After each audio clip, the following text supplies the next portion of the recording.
भारतीय शेअर बाजारात मोठी पडझड झाली आहे. प्री ओपनिंगला सेन्सेक्स तब्बल 3,900 अंकांनी कोसळलाय, तर निफ्टीमध्येही 1,100 अंकांची घसरण झाली. बँक निफ्टीत सर्वाधिक 2,100 अंकांची घसरण झाली. अमेरिकेचे राष्ट्राध्यक्ष डोनाल्ड ट्रम्प यांच्या आयात शुल्क वाढीच्या निर्णयाचे आता शेअर बाजारावरती याचे परिणाम पाहायला मिळत आहेत. बँक निफ्टीमध्ये सर्वाधिक पडझड झाल्याचं पाहायला मिळतं. निफ्टीमध्ये तब्बल 1,100 अंकांची घसरण झाली. डोनाल्ड ट्रम्प यांच्या धोरणाच्या नंतर, आयात शुल्काच्या धोरणानंतर मोठी पडझड आता पाहायला मिळते. भारतीय शेअर बाजारात आता मोठी पडझड झाली आहे, कारण प्री ओपनिंगला सेन्सेक्स तब्बल 3,900 अंकांनी घसरला, तर निफ्टीमध्ये सुद्धा 1,100 अंकांची घसरण. संदर्भात चर्चा करण्यासाठी आपल्यासोबत शेअर मार्केट तज्ज्ञ आशुतोष वाखरे जोडले आहेत. आशुतोषजी, पुढारी न्यूजमध्ये आपलं स्वागत आहे. भारतीय शेअर बाजारात मोठी पडझड झाली आहे, कारण प्री ओपनिंगला सेन्सेक्स हा तब्बल 3,900 अंकांनी कोसळला आहे. काय याची प्रमुख कारणं असू शकतात? प्रमुख कारण तर निश्चितच अमेरिका आहे, डोनाल्ड ट्रम्प आहे. डोनाल्ड ट्रम्पचे जे टॅरिफ संदर्भात ते जे निर्णय घेतात आहे, आणि फक्त शेअर बाजारच नाही, म्हणजे भारतीय शेअर बाजारच नाही तर जागतिक स्तरावर सगळ्याच बाजारांमध्ये पडझड झालेली आहे. म्हणजे जपानीज मार्केटही पडलेलं आहे आणि सगळे एशियन मार्केट सगळीचकडे पडलंय. तर याचं एकच कारण आहे, ट्रम्पच्या पॉलिसीज, आणि त्याच्यामुळे जगात जी एक मंदी येण्याची शक्यता आहे, त्याच्यामुळे हे चालू आहे. नक्कीच आशुतोषजी, खरं तर आपण असं पाहतोय की भारतीय शेअर बाजारामध्ये सध्या मोठ्या प्रमाणात पडझड झाले.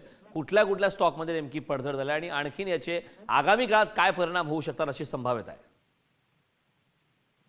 जितक्या कुठला स्टॉक वाचलाय हा प्रश्न विचारायला पाहिजे. म्हणजे तुम्ही जे नाव घ्याल ते तो स्टॉक खाली गेलेला आहे. तर असं कुठला पडलाय हे सांगणं आज कठीण राहील. पण आगामी काळात काय परिणाम किंवा काय पडसाद उमटतील, हे जे झालंय हे इतकं अकल्पनीय झालेलं आहे की कोणालाच माहिती नाही की नेमकं आता याच्यावर कोणता देश कसा प्रतिक्रिया करेल. म्हणजे एकीकडे ते म्हणतात आहे की आम्ही ग्रीनलँडला आमच्याकडे घेऊ, अमेरिकेचं म्हणणं आहे. नंतर चायनानी पुन्हा टॅरिफ वाढवले. भारत म्हणताय आम्ही काही करणार नाही. सिंगापूरच्या प्राईम मिनिस्टरनी वक्तव्य दिलं. तर इतक्या गोष्टी होतात आहे की नेमकं काय होईल हे सांगणं कठीण आहे. अगदी आशुतोषजी, महत्वाचा मुद्दा. आता सध्या तरी आपण वर्तमानमध्ये ज्या प्रकारचे अपडेट आपल्याकडे आहेत, पडझड मोठ्या प्रमाणात झाली आहे. ही पडझड अशीच कायम पुढे सुरू राहील असं वाटतंय का? जोवर शेअर बाजाराचा एक नियम आहे की शेअर बाजाराला अनिश्चितता नाही आवडत, आणि जोवर अनिश्चितता राहील तोवर, कारण की साधा आहे ना की आपल्यालाही समजा अनिश्चितता असली तर आपण आपले पैसे एखाद्या ठिकाणी नाही लावू, जमीन म्हणा काही म्हणा. तर इकडे अनिश्चितता आहे म्हणून लोक आपले पैसे काढतात आहे, आणि जर का लोक पैसे काढत गेले तर शेअर बाजार वर जाण्याची शक्यता तितकी कमी राहते. जिथपर्यंत याच्यातनं काही एक निघत नाही तिथपर्यंत ही भीती अशीच राहील. नक्कीच. खरं तर जागतिक ट्रेडवरच्या भीतीनं शेअर मार्केट कोसळले अशी सुद्धा चर्चा आहे. याचे आणखीन परिणाम जसं आपण पाहतोय की भारतावरती परिणाम होत आहेत. जगभरात अशा प्रकारचे आता परिणाम होतील का? कारण जागतिक ट्रेडवर या नंतरचे इतक्या मोठ्या परिणाम पाहायला मिळतात.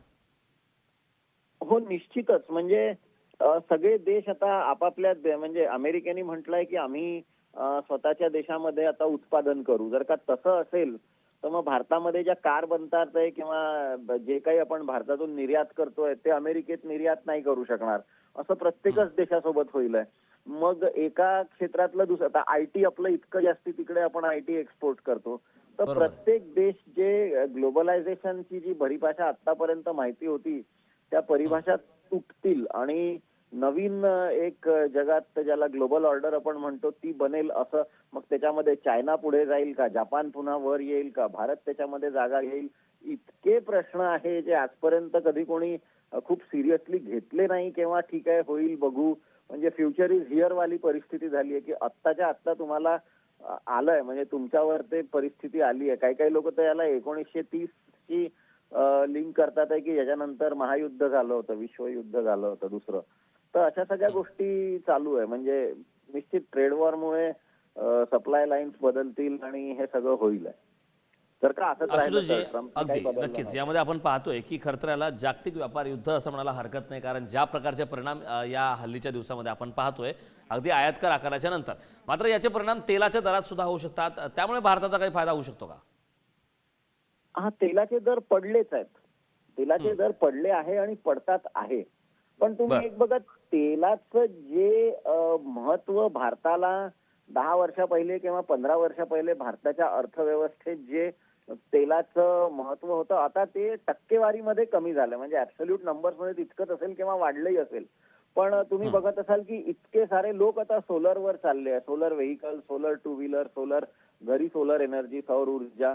तर म्हणून मग कुठेतरी ऍज अ पर्सेंटेज कच्च्या तेलाचा भारताच्या अर्थव्यवस्थेवर होणारा परिणाम किंवा इम्पॅक्ट हा आता तितका नाही राहिला जितका मे बी 10 वर्षा पहिले होता. तर म्हणून ठीक आहे, कच्चं तेल पडतंय हे भारतासाठी चांगलंच आहे, याच्यात काही दुमत नाही. पण आता जास्ती म्हणजे त्यांनी मिळणारा जो आनंद आहे त्याच्यापेक्षा जास्ती ते जे प्रश्नचिन्ह समोर उभे आहेत ते जास्ती महत्वाचे आहेत. आशुतोषजी, खरं तर आपण पाहिलं की काल परवा ज्या प्रकारची अपडेट होती की रुपया घसरला, रुपया पडला, आर्थिक चलनावरती सुद्धा याचे मोठ्या प्रमाणात परिणाम पाहायला मिळतात. जगभरात नेमकं एकंदरीत करन्सीमध्ये याचे काय परिणाम होऊ शकतात? आता रुपयाबद्दलचं ना आपण जर का पाहिलं तर रुपया आपला 87 पॉईंट समथिंग म्हणजे ऑलमोस्ट 88ला 88ला हात लावून आला होता.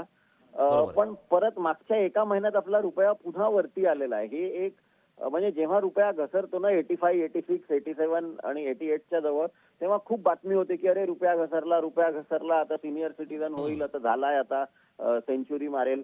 पण मागच्या एका वर्षात आपला रुपया, मागच्या एका महिन्यात आपला रुपया थोडासा पुन्हा स्टॅबिलाइजही झाला. तर पहिले हे महत्वाचं आहे. म्हणजे एक बघणं आवश्यक आहे की मंथ ऑन मंथ आपण फ्लॅट असू कदाचित, माझ्या एक्झॅक्ट माझ्यासमोर नाही आहे आकडे.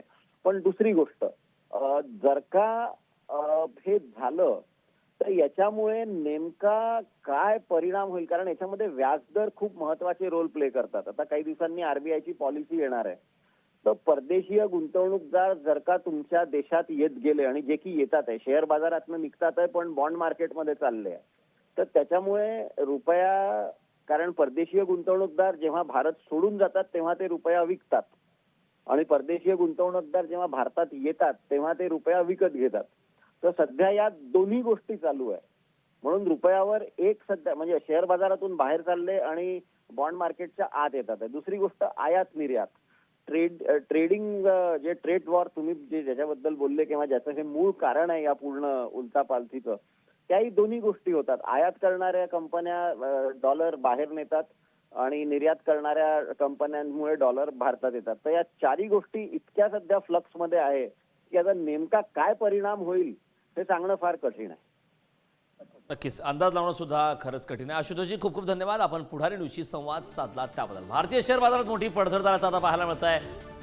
प्री ओपनिंगला आज सेन्सेक्स तब्बल 3,900 अंकांनी घसरला, तर निफ्टीमध्ये सुद्धा 1,100 अंकांची घसरण झाली. त्यामुळे मोठ्या घडामोडी आता शेअर बाजारामध्ये पाहायला मिळतात. मोठी पडझड झाली. बँक निफ्टीत सर्वाधिक 2,100 अंकांची घसरण झाली.